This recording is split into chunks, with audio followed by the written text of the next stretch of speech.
est au cœur de la République. Et la République doit être au cœur de Mayotte.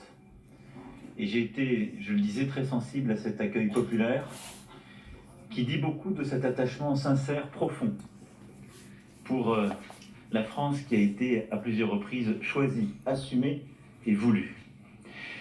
Et ce déplacement pour moi était l'occasion de rencontrer les Mahoraises et les Mahorais, plutôt de les retrouver ainsi que leurs élus, et également de fixer les premiers résultats de l'action du gouvernement dans ce territoire avec de piliers essentiels, la sécurité pour tous et le développement du territoire.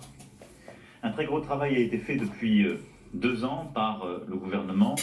Je le disais tout à l'heure, la ministre des Outre-mer s'est rendue 7 fois à Mayotte. Le ministre de l'Intérieur y est venu à plusieurs reprises et les membres du gouvernement s'y sont fortement impliqués. Le premier élément de notre stratégie et de ce que nous voulons déployer, c'est évidemment la sécurité. La lutte en effet contre l'immigration est le premier pilier de notre action pour la sécurité à Mayotte, là où 48% de la population était étrangère, à 95% comorienne, dont 50% environ en situation irrégulière. J'ai souhaité le plan civilo-militaire Chicandra que les ministres M. Castaner et Mme Girardin ont construit et présenté il y a un peu plus de 2 mois. Ce plan qui mobilise très fortement nos soldats, nos marins, nos policiers, nos gendarmes, nos douaniers, l'ensemble des services de l'État, au total plus de 1500 personnes, est un plan inédit. Et je le confirme ici, nous avons vu tout à l'heure l'état-major intégré de celui-ci qui nous a présenté à la fois les leviers d'action, conduits en lien étroit et sous la supervision de Monsieur le Préfet, qui ont donné des premiers résultats très probants. Nous avons suivi plusieurs axes pour ce faire. D'abord, le renforcement de l'action en mer avec 6 et bientôt 8 intercepteurs en fonctionnement, des forces en mer plus intégrées et plus nombreuses, avec de nombreux personnels rajoutés, et une présence en mer désormais 24 heures sur 24. Nous avons également renforcé l'action à terre, avec le renfort de 61 personnels de police et de gendarmerie, un doublement des opérations de la Légion étrangère, qui nous ont tout à l'heure rendu compte. Nous avons également mis en place une politique plus intense de lutte contre le travail clandestin. 160 opérations de contrôle ont été faites depuis le début de l'année. Il en est de même pour la lutte contre les constructions illégales. J'avais annoncé de nouvelles mesures de lutte contre les constructions illégales en Guyane en 2017. Elles ont été intégrées dans la loi dite Elan et sont pleinement applicables et appliquées à Mayotte. Ainsi, 180 habitations ont été démolies depuis le début de l'année. Habitations généralement qui sont utilisées par les réseaux de passeurs et les trafiquants, ce qui nous a été là aussi parfaitement expliqué tout à l'heure. Le tribunal sera lui aussi renforcé avec 7 personnels dans les prochaines semaines, marquant notre volonté d'intégrer du côté judiciaire la même mobilisation.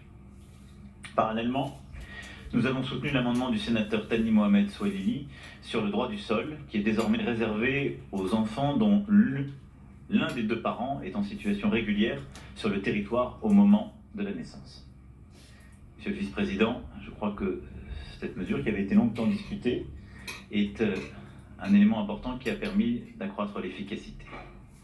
Nous devons également faire face à une arrivée croissante de demandeurs d'asile, notamment de l'Afrique des Grands Lacs, et adaptons avec réactivité le dispositif de traitement de ces demandes d'asile pour réduire au maximum la durée d'examen, avec une période de référence de 2 mois qui est visée. Pour y faire face, l'OFPRA réorganise son mode de fonctionnement avec des visioconférences quotidiennes. Des travaux en cours seront achevés d'ici mars 2020 pour doubler la capacité de visioconférence et atteindre les 30 dossiers traités par jour. Par ailleurs, 4 missions de l'OFPRA seront réalisées à Mayotte en 2020. Enfin, nous réorganisons aussi le circuit de renvoi des déboutés dans leur pays d'origine pour être beaucoup plus efficace. Au total, cette mobilisation de tous les services de l'État, inédite, permet d'ores et déjà d'obtenir des résultats. Les reconduites à la frontière augmentent en effet fortement. Elles sont aujourd'hui quasiment de 24 000 à date depuis le début de l'année, là où l'année dernière, elles étaient d'à peine 9 800. Les interpellations en mer ont augmenté de 50% depuis le début de l'année, pour atteindre le niveau inégalé de 550 personnes interpellées en septembre 2019. Vous le voyez, à eux seuls, ces chiffres montrent qu'il ne s'agit plus de paroles, mais bien d'une action efficace désormais de l'État et de la puissance publique, dont l'objectif est non seulement d'endiguer les flux, mais de décourager les passeurs et ceux qui utilisent leurs services, et de démanteler ces réseaux de passeurs de manière efficace. Nous avons voulu, et c'est pour moi une action complémentaire et indissociable, reconstruire notre relation également avec les Comores. C'est le sens de l'accord de coopération d'une ampleur inédite que la France et les Comores ont signé en juillet dernier à Paris. Nous étions avec les ministres et plusieurs élus ici présents à l'Élysée et nous avons formalisé cet accord. Il prévoit un haut niveau de contribution française, 150 millions d'euros, pour travailler sur les moteurs de l'immigration des Comores vers Mayotte, l'éducation, la santé ou l'insertion professionnelle. Cet accord prévoit des engagements également des Comores sur la lutte contre les filières de passeurs et prévoit un renforcement, là aussi inédit, de la coopération pour prévenir et aider au retour. Nous enregistrons les premières améliorations concrètes avec des démantèlements de filières en juillet, une baisse de 20% du nombre d'embarcations détectées en septembre de cette année. Et je veux ici dire très clairement aux Mahorais que ces moyens que la France consacre aux Comores n'enlèvent rien à l'effort fait pour Mayotte. Au contraire, ils sont la condition même de la réussite de cette politique que nous sommes en train de conduire. Au-delà du strict aspect de l'immigration, nous avons également renforcé la lutte contre la délinquance. Lutter contre les vols et les agressions est la priorité des forces sur le terrain pour assurer la sécurité partout et à toute heure. Les effectifs de police ont été renforcés sur décision du ministre de 80 effectifs depuis le début de l'année et les effectifs de gendarmerie sont passés de 1 escadron à 3 escadrons. Pour être plus efficaces, nous créerons au 1er janvier la direction territoriale unifiée de la police nationale. C'est une réforme majeure de l'organisation des services de police qui permettra d'améliorer l'efficacité et la présence sur la voie publique. L'effort sur la sécurité dans et aux abords des établissements scolaires est à cet égard une priorité. Nous sommes ici dans un collège et je vous remercie, Madame la principale, de nous accueillir et Monsieur le vice-recteur. La sécurité aux abords des établissements était devenue essentielle et je sais combien les Mahoraises et les Mahorais s'étaient mobilisés eux-mêmes avec un grand esprit de civisme et ce sens de la vigilance auquel j'ai pu appeler.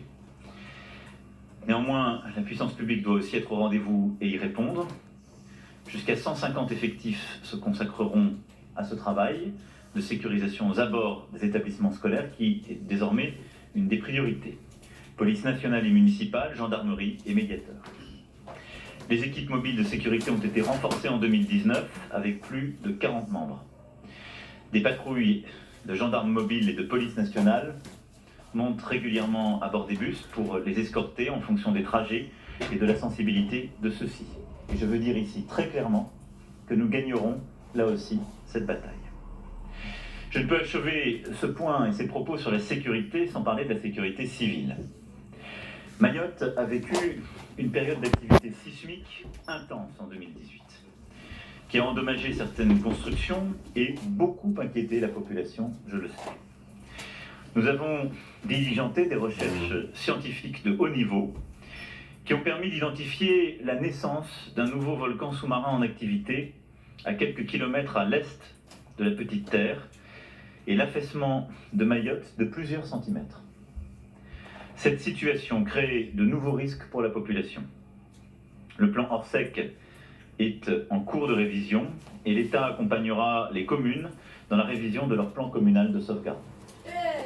Nous déploierons une vingtaine de sirènes pour l'alerte des populations exposées dès que les simulations seront disponibles et présentées à la population. En attendant, un premier système d'alerte sera mis en place dès la fin de l'année. Voilà les quelques éléments que je souhaitais porter à votre connaissance et à la connaissance des Mahorais sur le sujet essentiel de la sécurité, dans toutes ses composantes. Après ce long propos, je veux aussi parler du développement de Mayotte et de son avenir. Mayotte a une chance et est un trésor, c'est sa jeunesse. Et il nous faut donc là aussi être au rendez-vous des moyens qui sont mis à disposition et de l'action que nous voulons conduire. Et c'est d'abord l'école et l'éducation pour commencer. Nous voulons en effet rétablir la confiance des Mahorais dans leur système scolaire, car ils le demandent fortement et sont parfois tentés de quitter Mayotte pour scolariser leurs enfants en dehors du territoire. D'abord, nos ambitions ont le même niveau que dans l'Hexagone, en termes de maîtrise des savoirs aux différents âges de scolarisation. Et j'insiste ici sur ce point. C'est le sens de la création d'un rectorat de plein exercice qui sera effectif au 1er janvier 2020. C'est aussi pour cela que nous poursuivons l'effort sur les recrutements des personnels enseignants. Le centre universitaire de Mayotte a augmenté sa capacité d'accueil de 20% en 2019 et nous continuerons à développer cette capacité de formation locale pour les enseignants du premier et du second degré. Dans ce cadre, nous devrons notamment renforcer l'attractivité de Mayotte pour les néo-titulaires qui commencent leur carrière à Mayotte et doivent être traités comme des autres enseignants au plan indemnitaire. Ce haut niveau d'ambition passe par une adaptation aux réalités locales également. D'une part, par exception à la règle générale de décentralisation, l'État investit massivement dans les constructions scolaires, à hauteur de 430 millions d'euros d'ici 2022. J'assume pleinement ce choix, compte tenu de la démographie de Mayotte et des défis qui sont devant nous. 800 classes dans le premier degré seront ainsi ouvertes d'ici la fin du quinquennat, ce qui nous permettra de supprimer aussi en quasi-totalité les rotations scolaires et les supprimer complètement d'ici à 2025 au plus tard. 9 nouveaux collèges, 4 nouveaux lycées, 3 internats, 3 cantines centrales constituent ce plan d'ici à 2022. En outre, nous adaptons aussi la façon d'accueillir les élèves à l'école.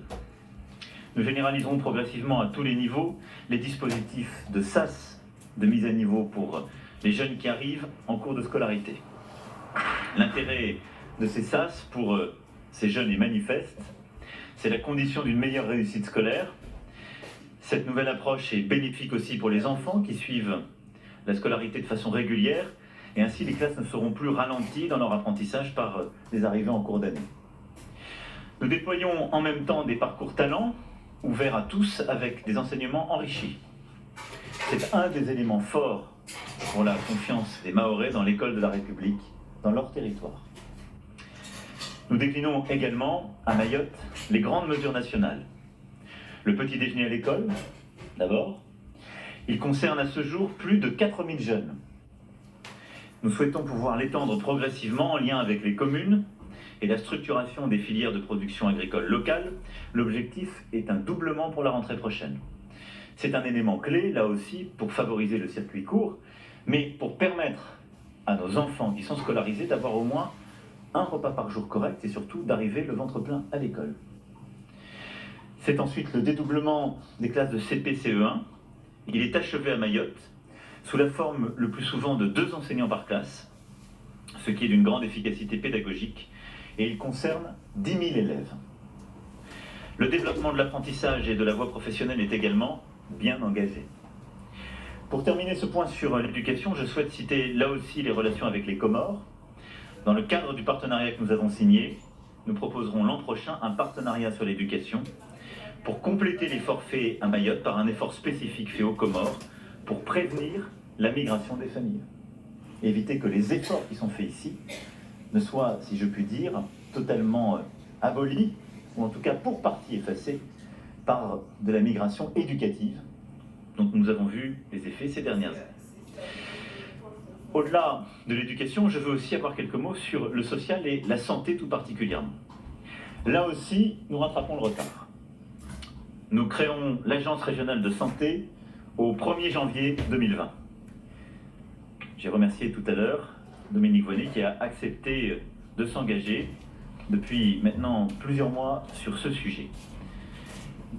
Nous avons en effet mobilisé Madame Voynet depuis plus d'1 an pour construire une approche commune de notre coopération aux Comores en matière de santé, du développement des politiques de santé à Mayotte, Nous continuerons là aussi à mettre en œuvre cette approche cohérente. Elle prendra la tête de cette ARS au 1er janvier prochain. Nous avons lancé les investissements et les études pour un deuxième hôpital. Ce sera 170 millions d'euros d'investissement en matière de santé sur les prochaines années. En attendant, nous investissons sans relâche pour que la santé soit accessible pour tous. 20 millions d'euros d'investissement d'urgence sont programmés dès 2019. S'agissant des prestations et allocations sociales, là aussi nous devons avancer dans le cadre de la convergence pour créer un dispositif adapté aux besoins de Mayotte, à son histoire, sa situation économique et démographique, avec quelques principes simples.